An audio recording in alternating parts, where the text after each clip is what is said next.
Alright, welcome back. It still amazes me how many startups and blogs I see serving JavaScript that hasn't been minified. If you don't minify and mangle your JavaScript, you're literally sending your IP across the series of tubes and into the laps of your competitors.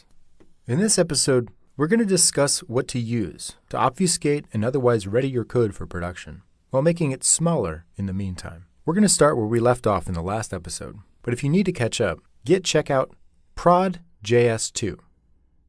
So let's show what minifying and mangling can do.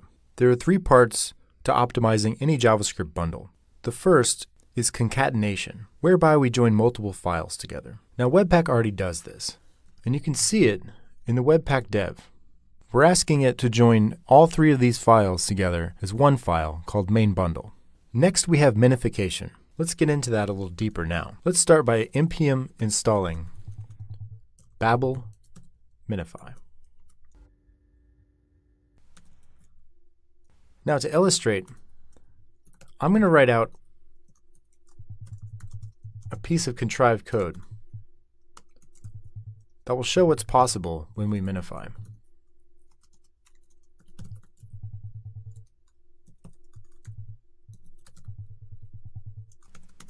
Follow along if you'd like, but this isn't part of the actual finished product.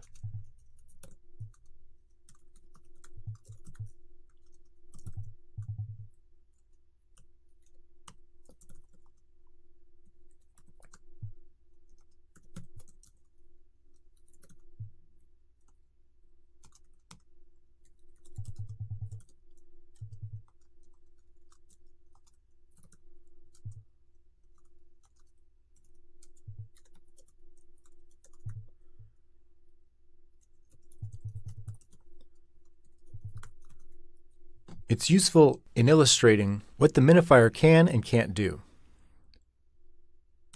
Alright, now in the terminal, let's run minify source main.js with the D flag, we'll say dist.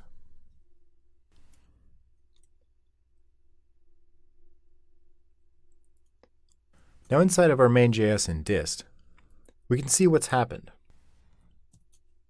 In the starting file, we have a global variable which we set to true. In the finish file, true is set to not 0, which is a shorthand for true. Something is also a global variable, so that's left alone as well. But it's set as a function, and the argument inside that function is compressed to just a.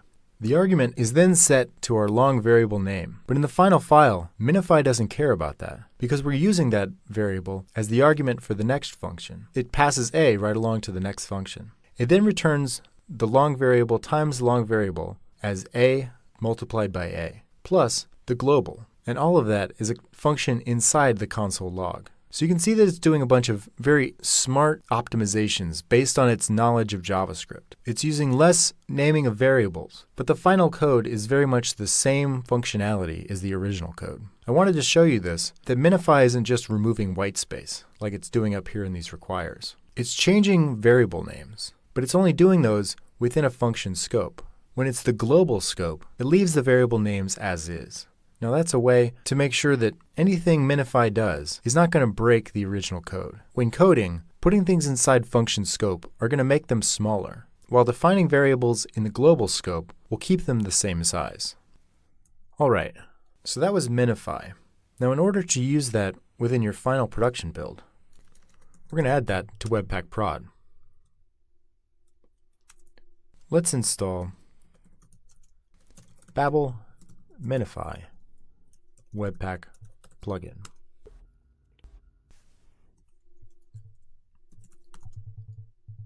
Now let's grab that.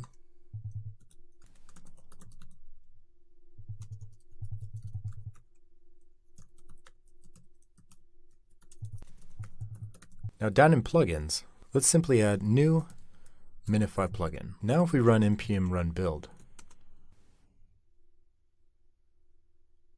we get a main bundle that's only 816 bytes. Not bad. It includes everything that Webpack needs to load all its files in a very small amount of space. You can see how much optimization is being done with all of these separate function variables. being A, B, and C. Luckily, the JavaScript interpreter understands what's going on. And if you send this over the wire, reverse engineering this code is going to be pretty difficult for your competitors. So that's using Babel to minify and mangle your code. But what about Uglify.js? Uglify is the standard way that JavaScript has been mangled for production for many years. The reason I did the Babel one first is to show you that Babel does very much the same work as Uglify. Babel picks your code apart, understands it, and then optimizes it using the Babel compiler. Uglify does the same thing using its own code separate from Babel. So let's show the difference between Uglify and Babel. Let's npm install Uglify.js Webpack plugin. Now inside our plugins in the Webpack prod, let's comment this one out and add new Uglify.js plugin. Finally, let's pull that in.